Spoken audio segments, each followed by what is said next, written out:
She said my daughter's wheelchair was an eyesore. When we refused to kneel to her suburban empire, she drew a gun and shot my 12-year-old on our front porch. What she didn't know was that I wasn't just her neighbor, I was a man who'd spent decades training SWAT to shatter tyrants. That day, I didn't wait for a judge's gavel. I pinned her to my gate, tore her precious HOA badge from her neck, and ended her reign with a single sentence. You think I went too far? Watch what happened, then tell me what you'd have done. When I first pushed Emily's wheelchair up the smooth driveway of our new home in Willow Creek, I thought we'd found sanctuary.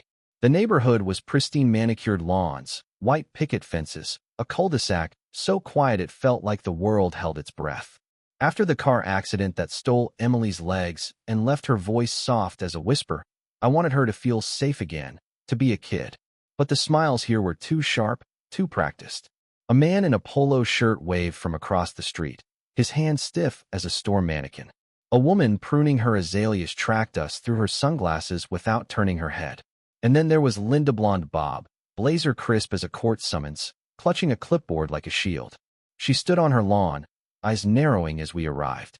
I nodded. She didn't nod back. She just snapped a photo of our SUV. I should have turned around right then. But Emily was smiling, her first real smile in months, and I couldn't take that away. So I stayed quiet, wheeling her around the block as curtains twitched in every window. That night, a welcome packet appeared on our doorstep, a glossy HOA handbook, a list of aesthetic guidelines, and a sticky note in neat cursive. Please review mailbox height compliance by Friday. L. Watson. I stared at it, my old SWAT instinct stirring. Something was wrong, but I pushed it down. Emily was asleep upstairs, dreaming of a fresh start. I didn't sleep. I watched the street, and it watched me back. By day 3, Linda was circling. I was hosing down the hydrangeas when I caught her reflection in my truck's side mirror, clipboard in hand, lips pursed like she'd swallowed a lemon.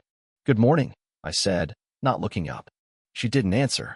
She stopped, squinted at the ramp I'd built for Emily, and clicked her pen. Exterior modifications need board approval, she said, voice syrupy but sour. Even temporary ones. That ramp looks bolted. It's aluminum, I snapped. It comes off in 5 minutes. She scribbled anyway. I didn't raise my voice, but I wanted to. That afternoon, a letter appeared under our doormat, ramp noted. Pending HOA review. Also, mailbox color non-compliant per section 4B. The mailbox was navy. So was half the street. Emily noticed too, wheeling beside me that evening. Why does she keep staring? She whispered. I forced a smile. Some people have nothing better to do, sweetheart. But inside, I was burning. 2 nights later, I caught Linda across the street, phone aimed at Emily as she sat on the porch. I stepped out fast. Don't point that at my daughter. Linda lowered the phone with a tight smile. Just documenting, she said. In case your situation becomes disruptive. I stared, my old life flashing men with bombs, men with knives. This was different. Sanitized. Suburban. And worse. She wasn't stopping.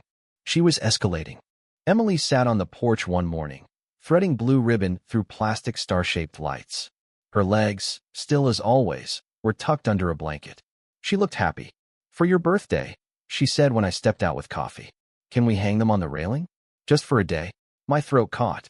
They were dollar store lights, but to me, they were everything. I'd love that, I said.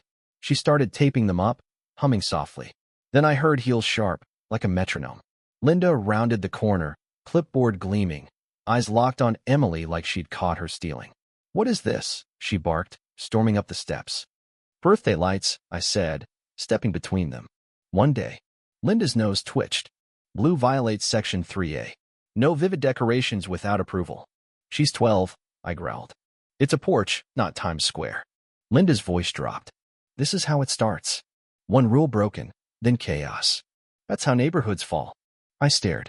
You're unraveling, Linda. That twitch in your eye? It's not the lights. She stepped back, hand shaking. Don't push me, she hissed. I've handled worse. I saw it then, not just anger, but obsession. She didn't want rules. She wanted war. It was supposed to be a quiet evening. Emily wanted to finish the lights before sunset. I was in the kitchen, slicing pears, glancing out the window every few seconds. She looked peaceful. Then I heard screaming. Take that down. Linda's voice, shrill and venomous. I dropped the knife and ran. Emily froze mid-tape as Linda stormed up the walkway, finger jabbing like a blade. Linda. I roared, bursting through the door. Back off. She's violating code. Linda shouted. I warned you. They're birthday lights. I thundered. You're threatening a child. Linda's eyes flared. She's not special.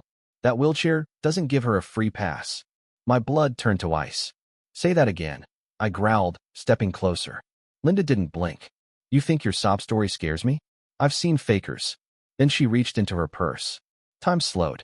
I lunged, shouting, but I wasn't fast enough. 2 shots cracked the air.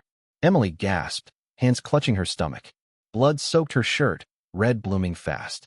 She slumped against the railing, blue ribbons slipping from her fingers. No. I roared, dropping beside her, cradling her head. Her breaths were shallow, her face pale. My hands pressed her wound, blood warm and endless. Linda stood frozen, gun trembling in her hand. You shot my little girl, I snarled, voice breaking. She stammered. She startled me. She was waving something. She was hanging lights. Neighbors appeared, phones out, screams rising. Sirens wailed in the distance. My vision was red. Emily's blood, Linda's face, the gun. Every instinct I'd buried as a father roared back. Linda hadn't just shot a child. She'd shot mine. I don't remember standing. One moment, Emily's blood coated my hands. The next, I was over Linda. The gun dangled loosely.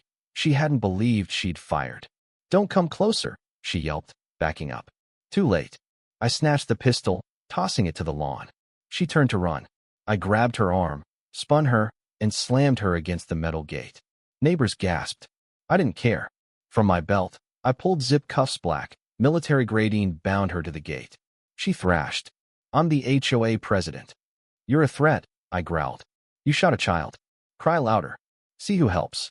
Sirens closed in. I pulled my SWAT credentials, holding them to her face. You didn't just shoot someone's daughter.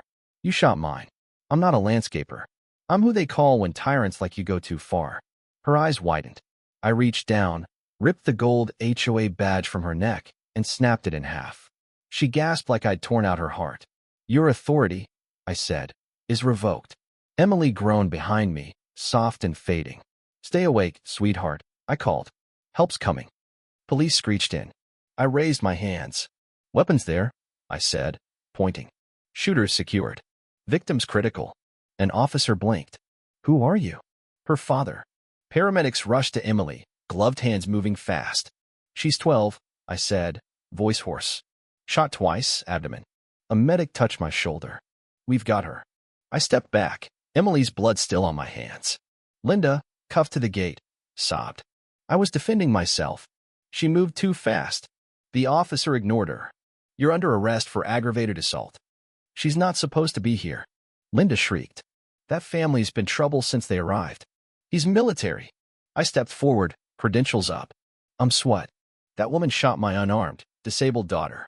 Linda shook her head. They didn't follow protocols. That blue is banned. You're banned, I said. From decency. From humanity. I leaned in. You thought your badge made you queen. It was always about control. I held up her broken badge and snapped it again. She flinched like I'd struck her. At the hospital, a detective met me in a sterile hallway. I handed over every letter Linda had sent, every security video, her threats, her stalking.